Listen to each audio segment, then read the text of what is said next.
Shabbat Shalom, Rabino. Shabbat Shalom, Legulan. Estamos em mais um Shabbat para compartilharmos a porção semanal, a Parashá Behar. A Parashá de hoje é Behar. E Behar significa no monte. No monte. A Parashá ela vai tratar de assuntos relacionados à agricultura, mais ou menos isso. E como o Eterno falou a Moshe no monte Sinai, nós vamos recitar as palavras que o Eterno falou para Moshe, que foi o mandamento, digamos assim, mais lembrado na Torá. Mais lembrado. Por quê? Porque esse mandamento ele está muito relacionado ao testemunho que nós damos do Criador. Se nós cumprirmos este mandamento, estamos dizendo para o mundo que existe um Criador, um Elohim, Criador de todas as coisas, que é Hashem, nosso Adonai, nosso Yud-Veh-Vaveh. Yud-Veh-Vaveh. Nós não vamos pronunciar o nome porque nós não sabemos a pronúncia, mas as letras é o Yud, o Re, o Vav e o Re, que é o tetragrama. Então, o Eterno disse assim para Moshe: Zahor Edion Ha-Shabbat Le-Kadisho. Lembra-te do dia de sábado para o santificar. Quando ele pede para santificar, não é virar monge, não, tá? Não. Só tornar ele apto, o dia apto para nos lembrarmos tanto do Eterno como da sua palavra, estudarmos a sua palavra, que é o que nós estamos fazendo agora. E o Shabbat, o sábado, ele começa quando a sexta-feira escurece, ok? É assim o calendário do Eterno. O calendário gregoriano foi que bagunçou tudo, tá bom? Então nós vamos... Deixa eu botar uma coisa aqui.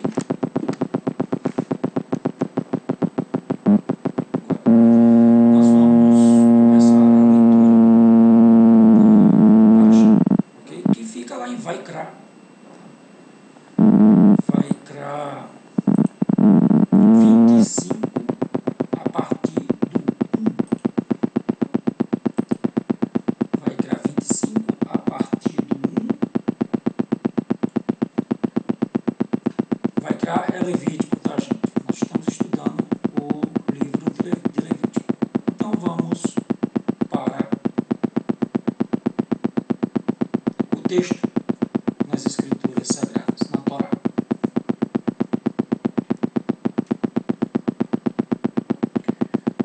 Falou mais Adonai a Moshe no monte Sinai, dizendo, entendeu? Porque a Parashá é Behar, no monte, monte, Behar, no monte.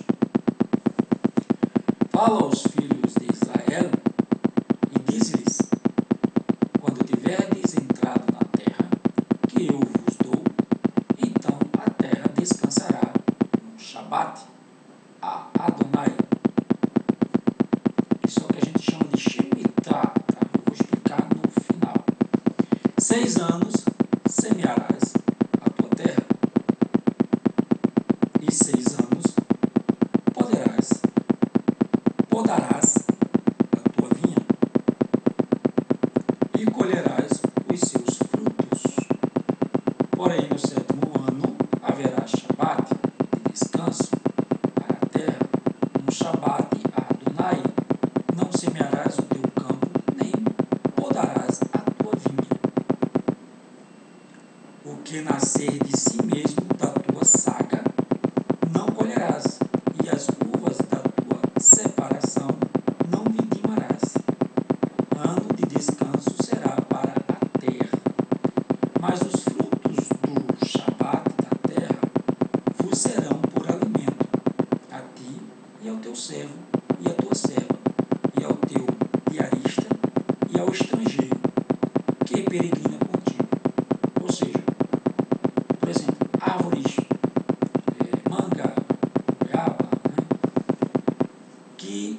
sua estação normal, essa você pode comer. Tá? Mas o que brotar da terra, aquilo ali não. Deixa crescer, ou seja, trigo, essas coisas, porque ele já estocou. Isso aí não. E outra, as frutas ele não pode vender. É do estrangeiro, do pobre necessário. Vamos explicar aqui.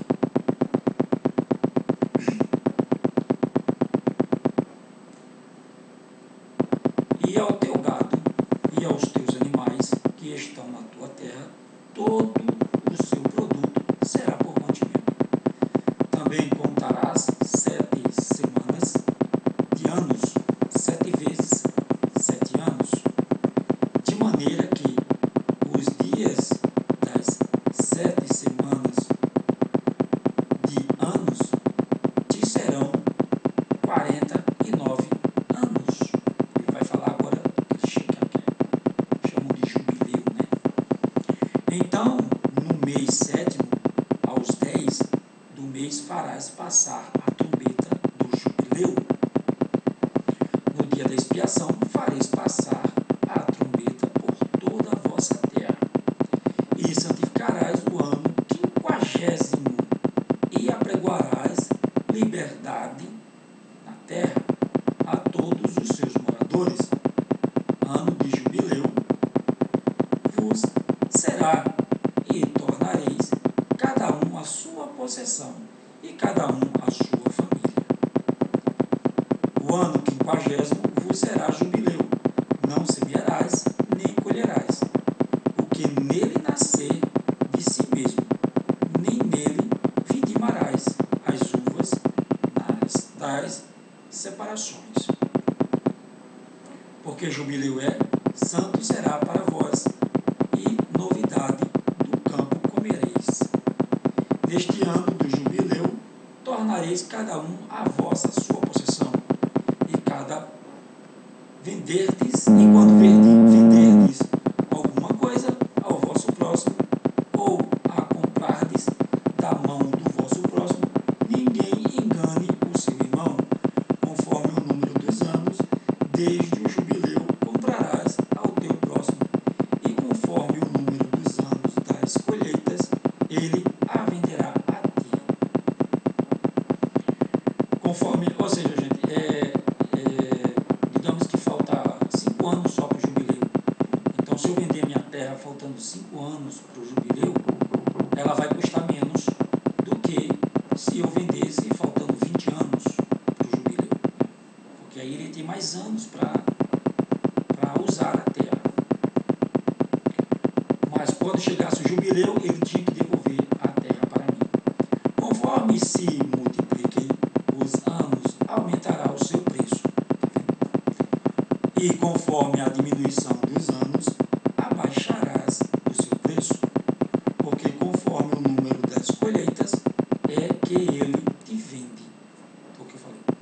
Ninguém, pois, engane ao seu próximo, mas terás temor do teu Elohim, porque eu sou Adonai, o vosso Elohim. Ou seja, mentira jamais. O Eterno não trabalha com mentiras, ok? E observareis os meus estatutos, e guardareis os meus juízos, e os cumprireis, assim habitareis seguros na terra. E a terra dará o seu fruto, e comereis a fartar, e nela habitareis seguros. E se disserdes que comeremos no ano, e se disserdes que comeremos no ano certo, eis que não havemos de semear nem fazer a nossa colheita. Então eu mandarei a minha bênção sobre vós no 6º ano, para que dê frutos por 3 anos. Ou seja, esse ano é o ano 6º. Para o ano, eu não vou plantar, né? Então, o que eu colher esse ano, eu vou comer esse ano. Vou comer no ano que vem, que é o 7º ano, que é o ano de descanso, e vou comer no próximo ano, que é o primeiro ano depois do 7º ano, porque aí eu vou começar a plantar de novo. Então, eu tenho que ter, o Eterno garantia isso.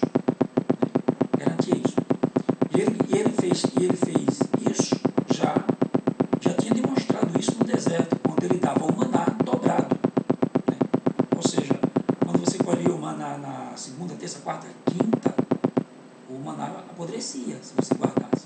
Mas quando chegava na sexta, o maná não apodrecia. Ele passava até o sábado. Aí no domingo começava a cair de novo.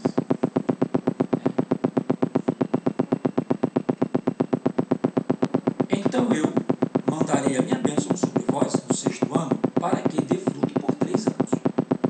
No 8º ano semeareis e comereis da colheita velha até ao ano novo, até o ano nono, até que venha nova colheita, comereis a velha. Também a terra não se venderá em perpetuidade, porque a terra é minha, pois vós sois estrangeiros e peregrinos comigo. Portanto, em toda a terra da vossa possessão, dareis resgate à terra. Aí, gente, os cristãos, né, com essa passagem aqui, o Eterno fala muito, vós sois peregrinos, né, nesta terra, ou seja, nessa vida, nós somos peregrinos. Aí os cristãos acham que vão morar no céu, porque peregrino aqui, a morada eterna é no céu. Não tem cabimento um negócio desse, né? Nem texto, né, para respaldar isso. Isso eu já expliquei lá na Paraxá, último dos últimos dias.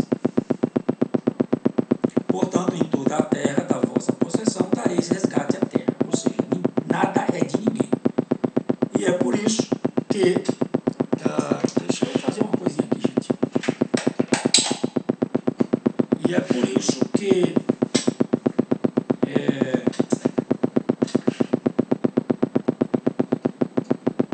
no hebraico não existe o verbo ter, ou seja, lá não se diz eu tenho, se diz existe. Eu tenho um carro, não, existe um carro no qual eu uso, ninguém é dono de nada. Ou seja, na língua que o Eterno falou para os homens, não existe o verbo ter. A terra é minha,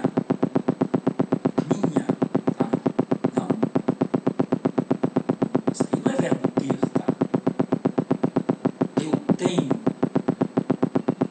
Agora, quando se traduziram, implantaram o verbo ter nas escrituras.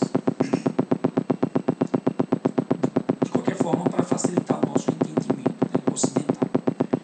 Portanto, toda a terra é vossa possessão, dareis resgate à terra. Quando teu irmão empobrecer e vender alguma parte da sua possessão, então virá o seu resgatador, seu parente, e resgatará o que vendeu o seu irmão. Uma história sobre isso, né, que é aquela história de Boaz, né? Boaz, Ruth, Noemi, né? Mais ou menos isso que aconteceu com aquelas mulheres. E se alguém não tiver resgatador, porém conseguir o suficiente para o seu resgate, então contará os anos desde a sua venda, e o que ficar restituirá ao homem a quem a vendeu e tornará a sua possessão. Ou seja, você vendeu sua terra, faltava 20 anos para o jubileu, mas com 10 anos você conseguiu o dinheiro de resgatar a terra. Ele tinha que lhe vender se você pagasse, né, o restante dos outros 10 anos que faltava para ele usar a terra. Então você tinha que restituir aqueles outros 10 anos. Ele tinha a obrigação de devolver a terra antes, né, antes do jubileu. Agora, se você tivesse o dinheiro do resgate. Agora, se você não tiver, e chegando o ano do jubileu, ele é obrigado a devolver a terra. Aí ele não devolve a terra e você não precisa pagar nada, porque ele pagou por usar aqueles anos a terra. E quando alguém vender uma casa de moradia em cidade murada, então poderá resgatá-la até que se cumpra o ano da sua venda. Durante um ano inteiro será lícito o seu resgate. Mas, se cumprindo-se um ano inteiro ainda não for resgatada, então a casa que estiver na cidade que tem muro em perpetuidade ficará ao que a comprou. Pelas suas gerações não sairá no jubileu. Aí casa é diferente, tá, gente? Ou seja, o cara tem um ano para resgatar essa casa. Se dentro de um ano ele não resgatar, a casa fica com o comprador e no jubileu ele não precisa devolver a casa. No 50º ano. Mas a casa das aldeias, que não tem muro ao redor, serão estimadas como o campo da terra. Para elas haverá resgate, e sairão no jubileu. Por isso que o Eterno mandou a gente viver nos campos, espalhem-se, né? Mas o povo preferiu fazer como Nirode, né? Morar tudo junto numa cidade. Mas no tocante às cidades dos levitas, as casas das cidades da sua possessão, direito perpétuo de resgate terão os levitas, certo? Os levitas é diferente. E se alguém comprar dos levitas uma casa, a casa comprada e a cidade da sua possessão sairão do poder do comprador no jubileu, porque as casas das cidades dos levitas são a sua possessão no meio dos filhos de Israel. Mas o campo do arrabalde das suas cidades não se venderá, porque lhes é possessão perpétua. E quando teu irmão empobrecer e as suas forças decaírem, então sustentá-lo-ás como estrangeiro, e peregrino viverá contigo. Não tomarás dele juros, nem ganho, mas do teu Elohim terás temor, para que teu irmão viva contigo. Por isso que eu canso de dizer, gente, me canso de dizer, né? Esqueçam os cartões de créditos. Tá? Cartão de crédito é promessa. Você faz promessa, e quando você faz promessa, você peca. E quando você paga juro, você peca. Quando você faz conchavo com banqueiro, você peca. Não façam mais conchavo com banqueiro. Vivam com o que é aquilo que é dado no seu dia. Não façam empréstimos. Né? É o conselho que eu dou, não façam. Eu mesmo já passei por isso, né, de comprar carro financiado, hoje não compro mais. Tá? Não compro mais. Ando a pé, ando de bicicleta, ando num jumento. Se eu puder ter um carro, comprar ele à vista, compro. Né? Mas financiado não compro mais. Não faço conchavo com o banqueiro, porque é pecado. Você atrai infortúnio para você. E o Eterno condena aqui juros. Tá? E se você for ler os sinóticos de Yeshua, né, que chamam de Evangelho, você vai ver ele condenando a prática de juros também. Não lhe darás teu dinheiro com usura, nem darás do teu alimento por interesse. Eu sou Adonai, vosso Elohim, que vos tirei da terra do Egito, para vos dar a terra de Canaã, para ser vosso Elohim. Não dê alimento por interesse. Vou puxar um assuntozinho e Yeshua disse assim, tá? De vez em quando eu falo isso, nas paraxás. Yeshua disse assim: se o necessitado chega para você pedindo roupa, pedindo água, pedindo comida, e você tendo, não der, você não fez nada. Não sou eu que estou dizendo, não. Foi Yeshua quem falou. Você não fez nada. E o que nós vemos no cristianismo é aí. O cara chega necessitado, pedindo, precisando de alguma coisa, eles batem nas suas costas e dizem assim: vou orar por você, irmão. Não fez nada. Vai orar para quê? Para outro fazer o que você tinha que fazer? Agora, se você é bom, irmão, eu não tenho como lhe ajudar. Se estiver falando a verdade, o Eterno está lá de cima vendo. Realmente ele não tem. Né? Mas você tendo, e não der um prato de comida, você não fez nada. E se você der o prato de comida com interesse, e pior ainda. Né? Como alguns políticos dão cesta básica, dão aquilo outro, mas o interesse é o voto.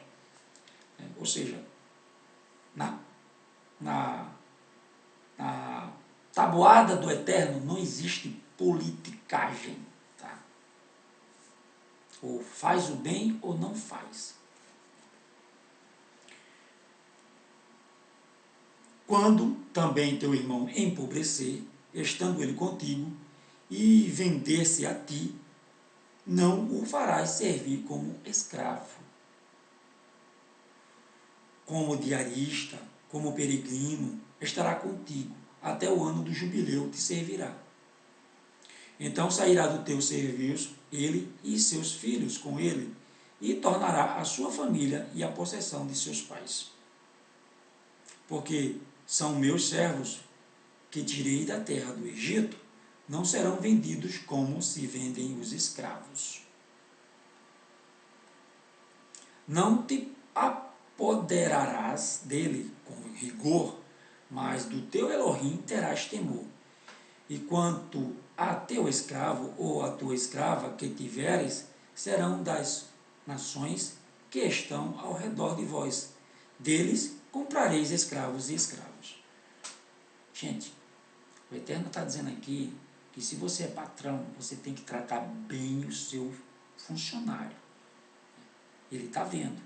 E ele toma causa do pobre, do necessitado e do humilhado. Tá? Cuidado. Cuidado, você que é patrão, você que tem empregados, cuidado.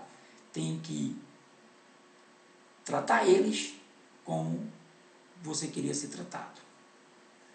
Também os comprareis dos filhos dos forasteiros que peregrinam entre vós, deles e das suas famílias que estiverem convosco, que tiverem gerado na vossa terra, e vos serão por possessão. Gente, o escravo ele tinha mais regalia do que de repente até o próprio filho, tá? Então, quando o camarada pensava em ter um escravo, sabia, né, o que era indenizar um escravo naquela época. Hoje não, hoje você é pior do que escravo. Pior do que escravo, isso. 46. E possuí-los eis por herança para vossos filhos depois de vós, para herdarem a possessão. Perpetuamente os fareis servir, mas sobre vossos irmãos, os filhos de Israel, não vos apodereis com rigor uns sobre os outros. E se o estrangeiro ou peregrino que está contigo alcançar riqueza, e teu irmão que está com ele empobrecer, e vender-se ao estrangeiro ou peregrino que está contigo, ou a alguém da família do estrangeiro, depois que se houver vendido, haverá resgate para ele. Um de seus irmãos o poderá resgatar. E foi isso que aconteceu, tá, gente? O povo parou de não cumprir os mandamentos e acabaram servindo aos estrangeiros. Ou o seu tio ou o filho de seu tio o poderá resgatar, ou um dos seus parentes da sua família o poderás resgatar, ou se alcançar riquezas, se resgatará a si mesmo, e acertará com aquele que o comprou, desde o ano que se vendeu a ele até o ano do jubileu. E o preço da sua venda será conforme o número dos anos, conforme os dias de um diarista estará com ele. Se ainda faltarem muitos anos, conforme a eles restituirá, para seu resgate, parte do dinheiro pelo qual foi vendido. E se ainda restarem poucos anos, até o ano do jubileu, então farás conta com ele. Segundo os seus anos, restituirá o seu resgate. Viu? Era bronca ter um escravo.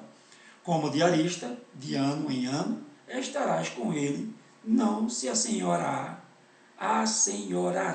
sobre ele com rigor diante dos teus olhos.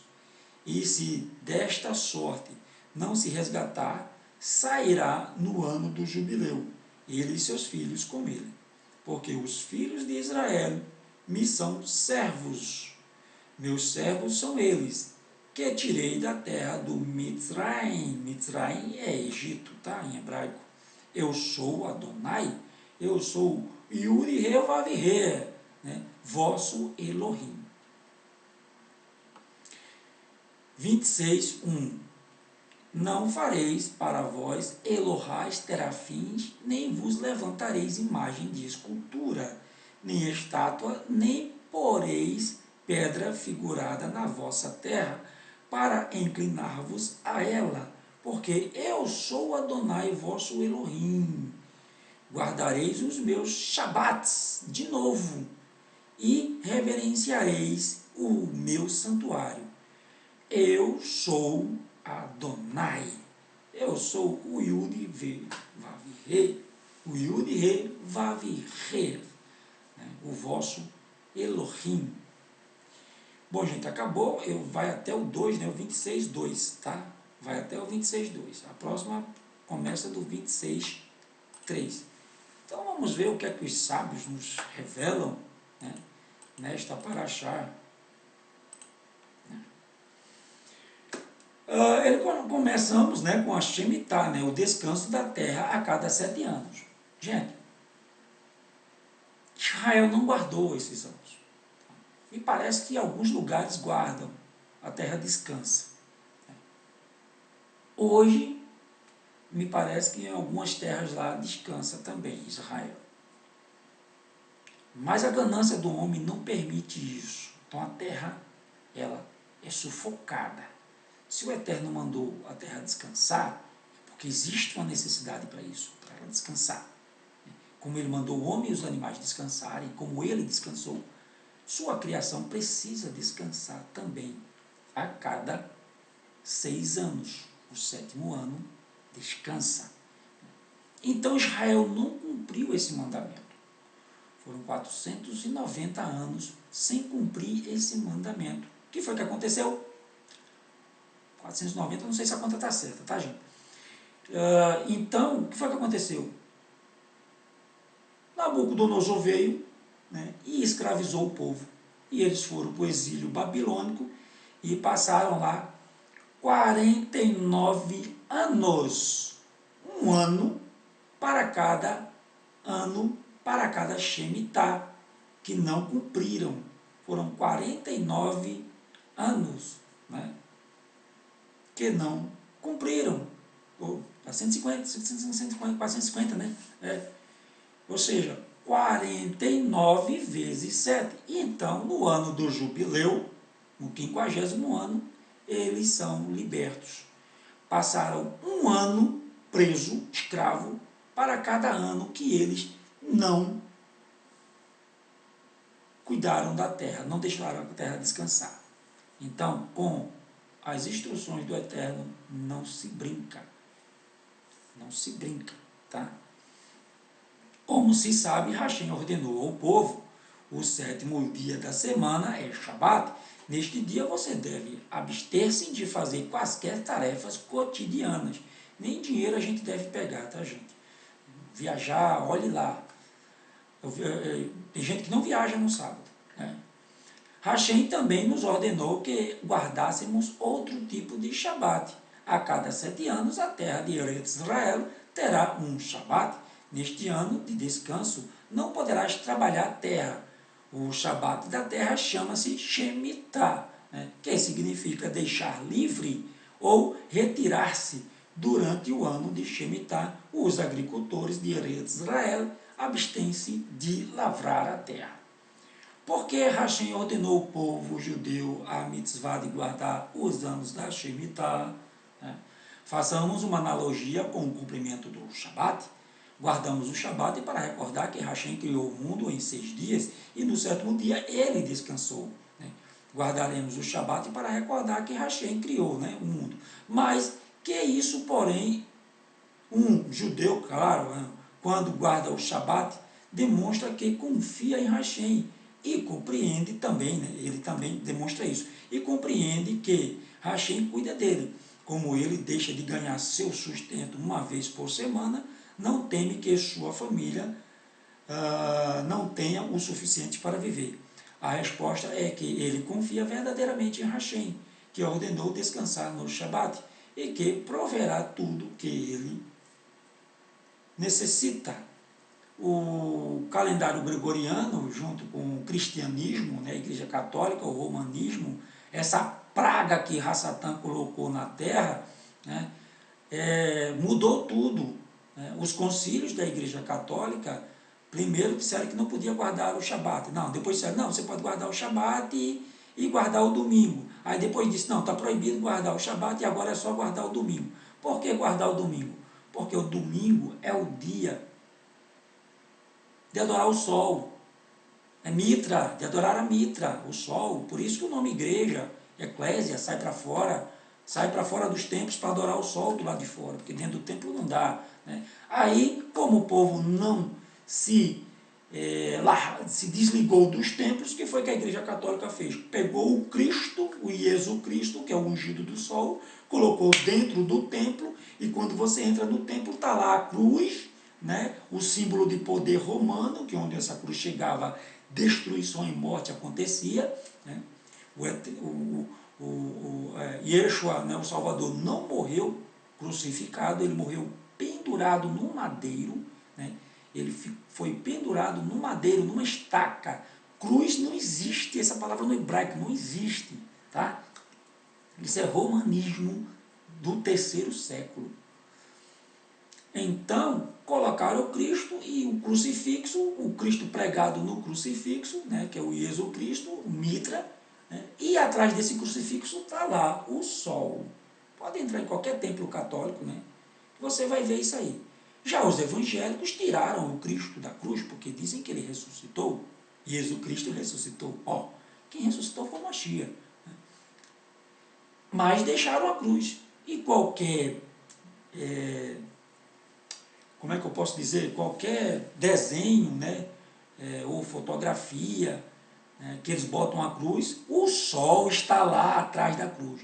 Não tem um boneco na cruz, mas o sol está atrás da cruz. Ou seja, o evangélico não pode falar nada do católico, porque é filhinho, né, adora o mesmo ídolo, porque reverencia o mesmo nome. Né, não reverencia o boneco. Né, ou seja, só a armadilha do Rassatã, manter o povo dentro do paganismo. Não mudou nada. São filhinhos, têm o mesmo DNA. Então não tem que falar nada, tem que ficar caladinho e continuar adorando seu ídolo aí, Jesus Cristo, né, que é o ungido do sol. Né. Christus, ungido do sol, tá? Ungido do sol, vem de Krishna, que é o nome do ritual que os papas fazem para mudar de nome. Eles são ungidos pelo sol, os raios do sol. Pode entrar em qualquer templo católico que o sol está lá. Né? Por quê? Porque eles adoram o sol. E Jesus Cristo é o ungido do sol, não é o ungido do Pai.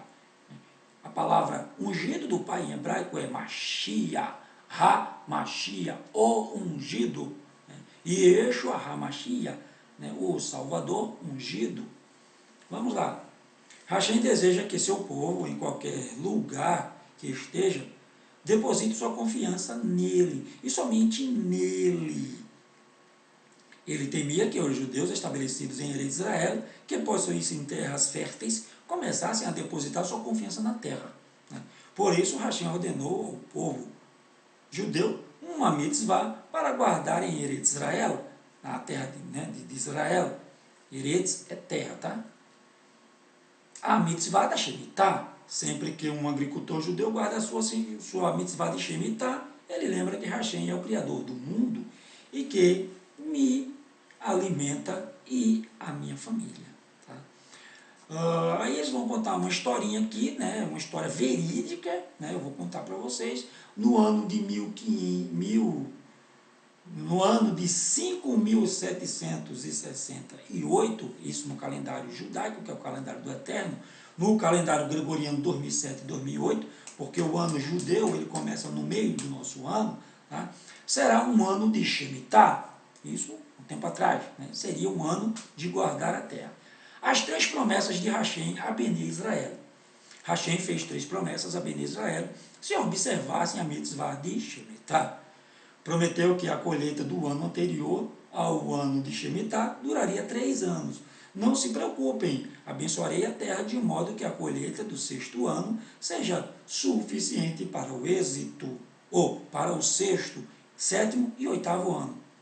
Segundo, prometeu que durante o ano de Shemitah ficariam satisfeitos, apesar de comerdes pequenas quantidades de alimento.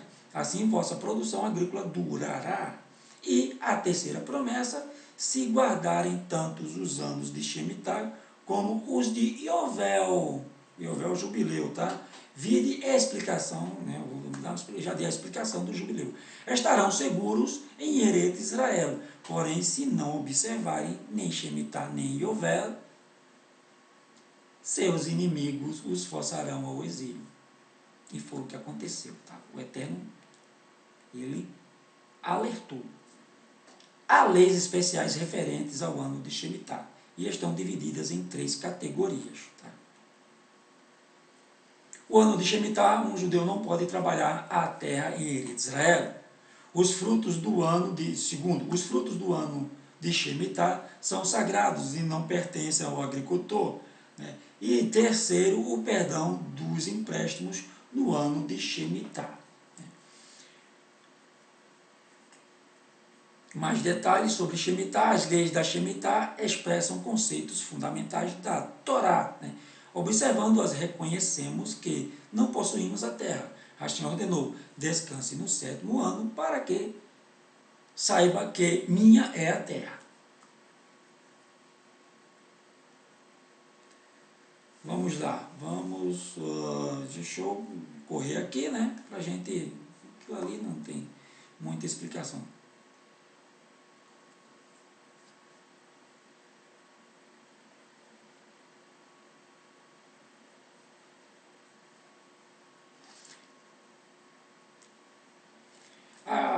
Hoje, será que hoje, né, em dia também observamos a Shemitah? Apesar da destruição do Beit HaMikdash, né, todas as leis acima mencionadas também vigoram atualmente em Eretz Israel.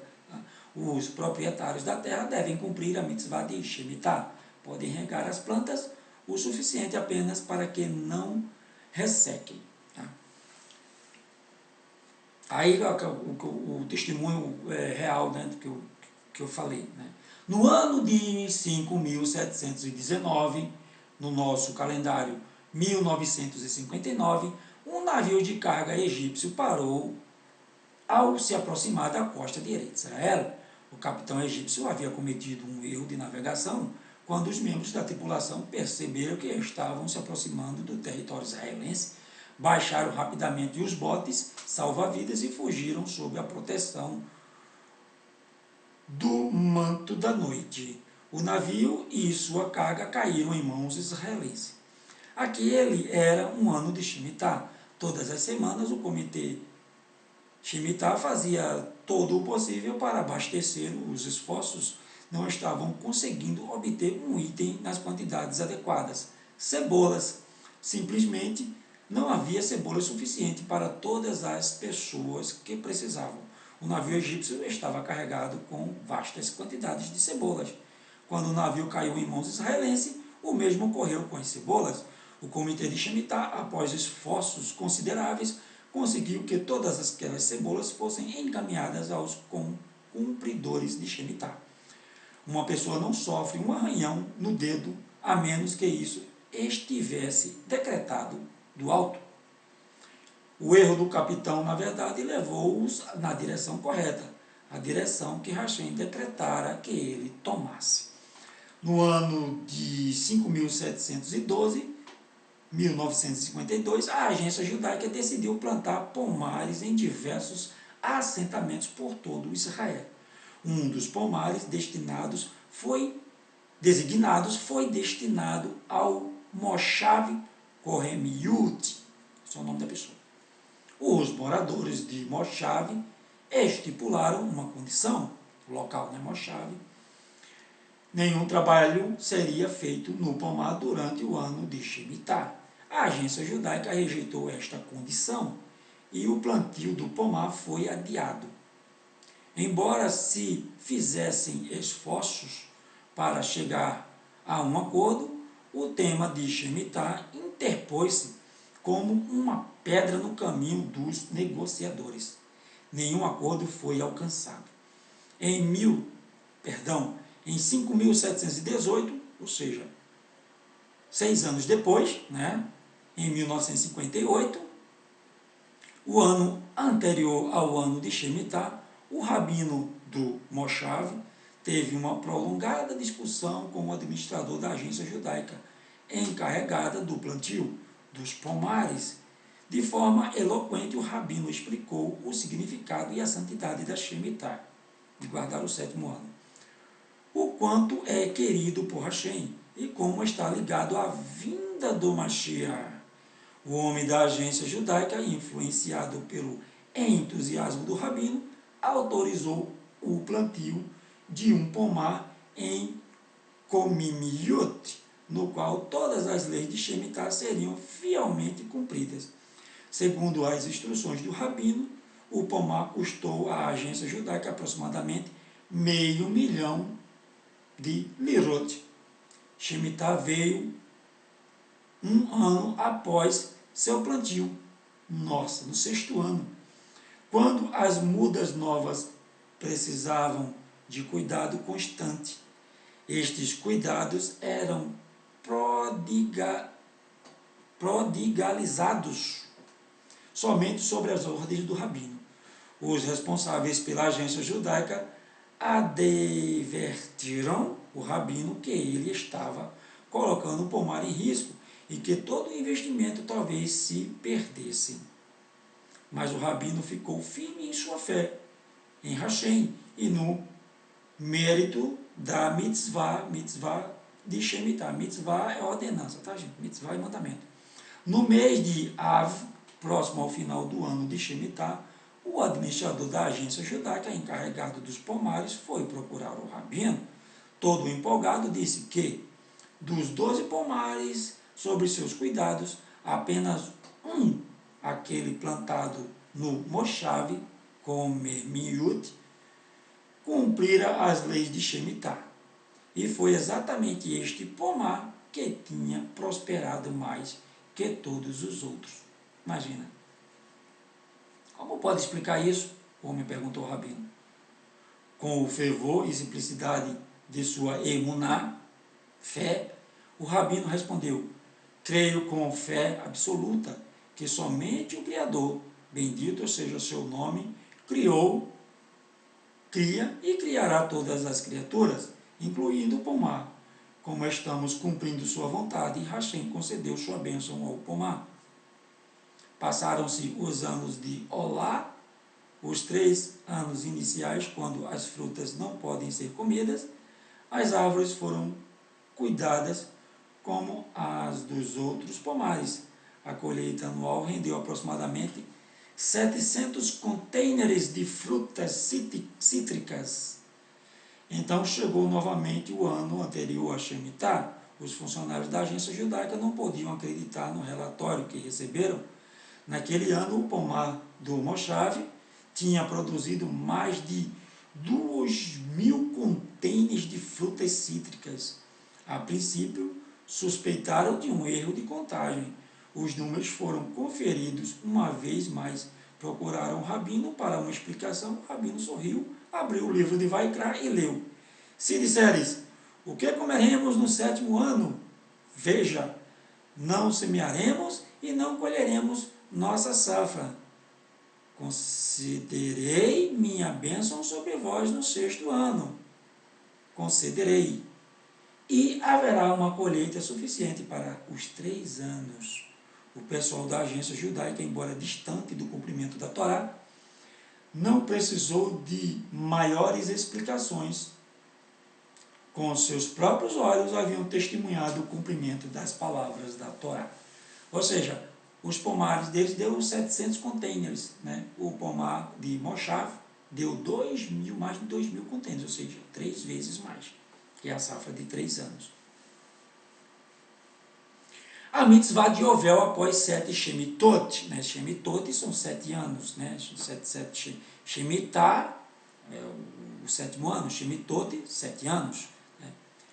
Para um agricultor judeu é muito difícil não trabalhar nos campos e pomares durante um ano inteiro, não podendo dispensar-lhes os cuidados adequados.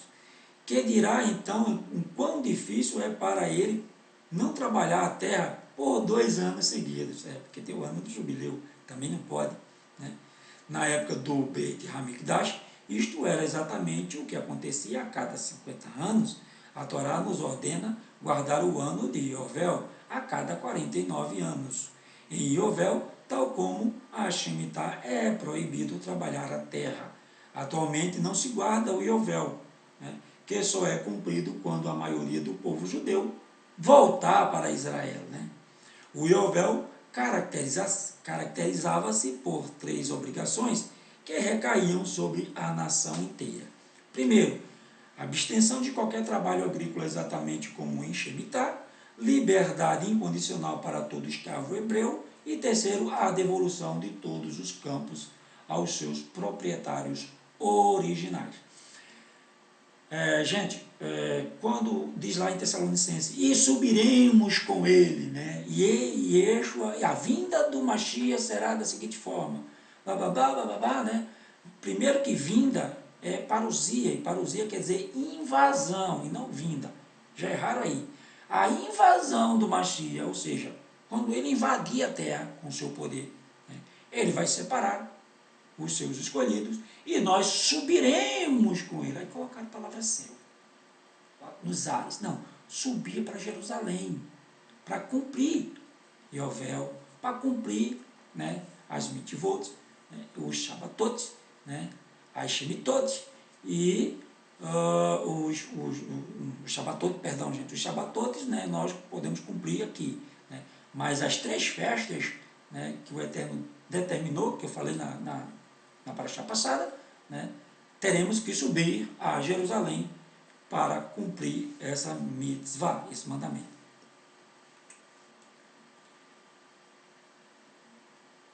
O que nos ensina o shofar, né, tocar o shofar? Lembra que a gente, né, ele disse que tem que tocar o shofar no Yovel. O toque do shofar no ano de Yovel anuncia a libertação de todos os escravos judeus. Da mesma forma, um dia se escutará um magnífico toque do shofar, que anunciará a vinda do Mashiach. Só que nós estamos esperando a segunda vinda do Mashiach, né? Há judeus que esperam ainda a primeira.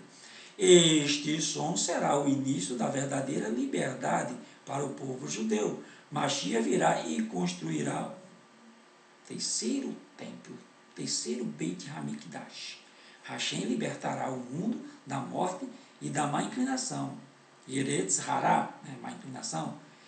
Teshiat Hametim, ressurreição dos mortos, será realidade e viveremos para sempre. Rezamos para que isto aconteça logo, todos os dias na oração da Amidah.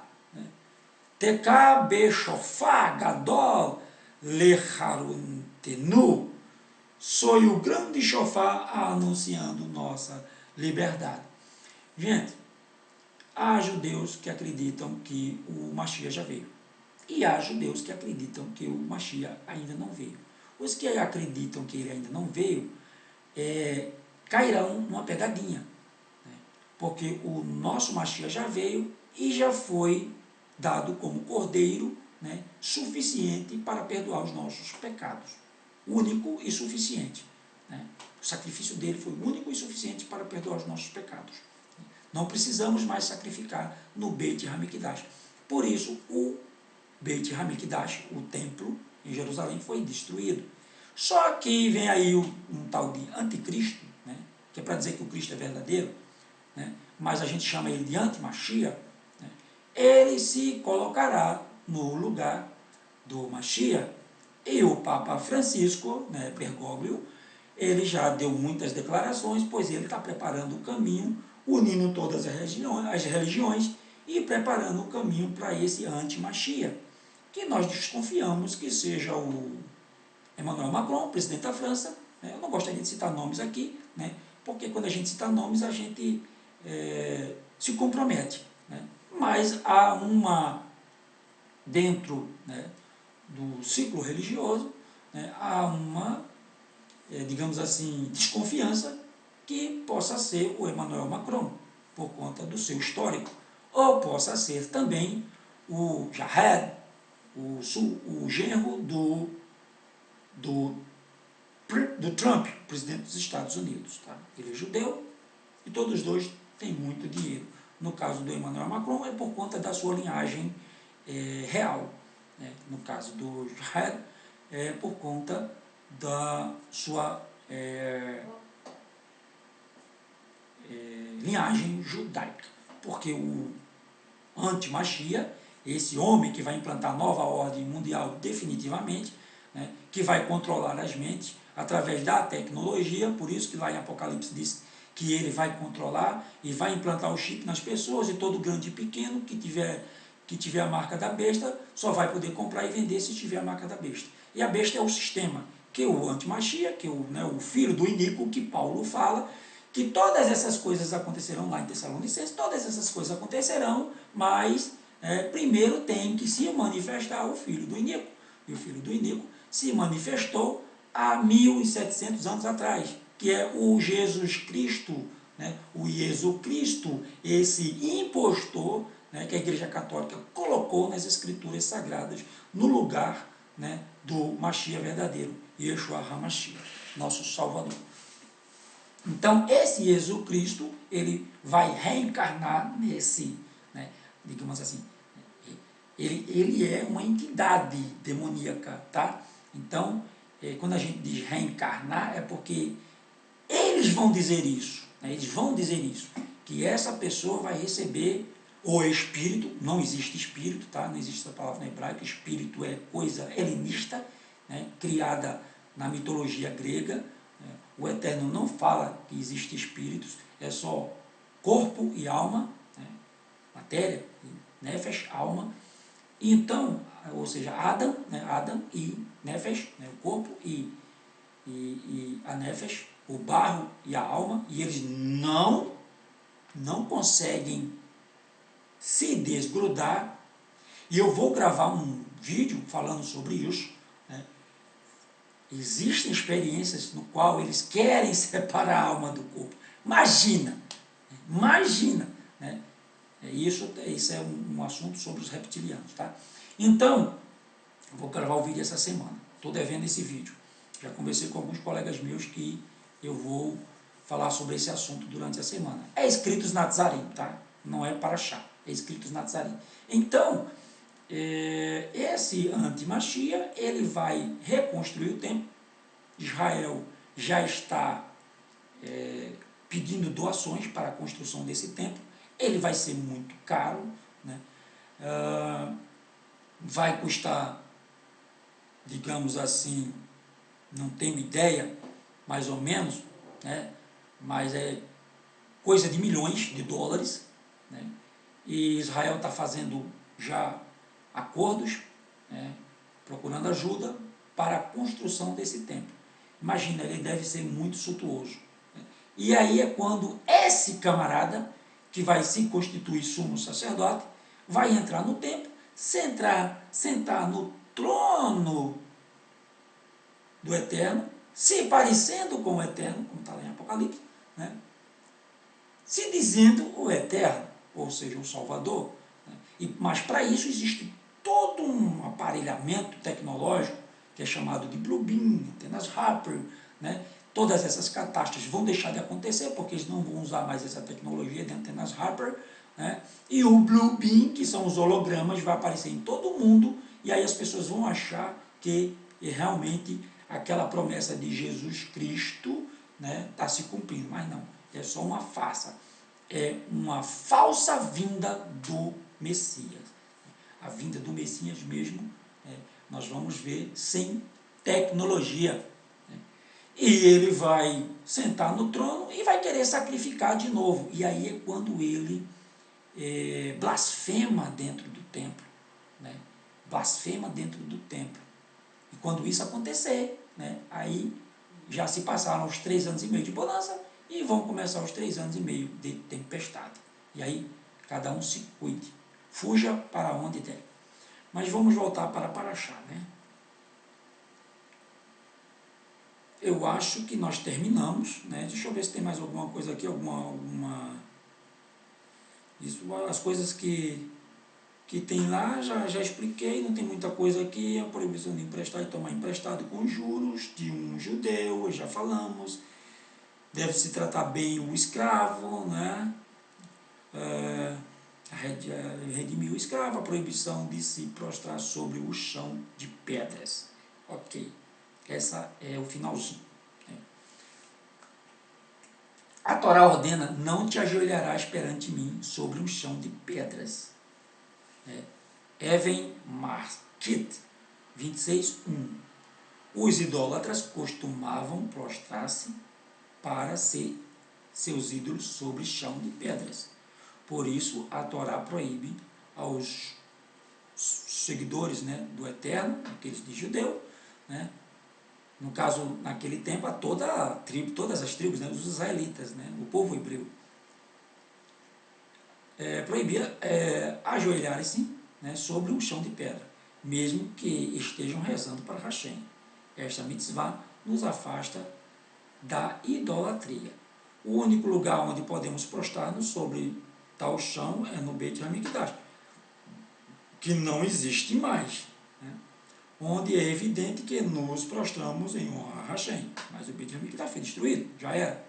E Yeshua HaMashiach veio, e agora em qualquer lugar eu posso... Yeshua abriu, né, o Santo dos Santos para que eu possa ter acesso direto ao Pai. Então, quando eu falo, o Pai escuta. Uma vez que a proibição da Torá diz respeito apenas a chãos de pedra, não é proibido nos prostrarmos em Yom Kippur, em sinagogas cujo chão geralmente não é de pedras. Não obstante, é costume estender uma toalha, né, ou algo no chão quando nos prostramos. Alguma coisa aqui, gente, com pedra talhada, tá? Porque existe, eu contei lá atrás uma mitzvah que, quando o templo fosse feito, não podia ser com pedras talhadas, tá?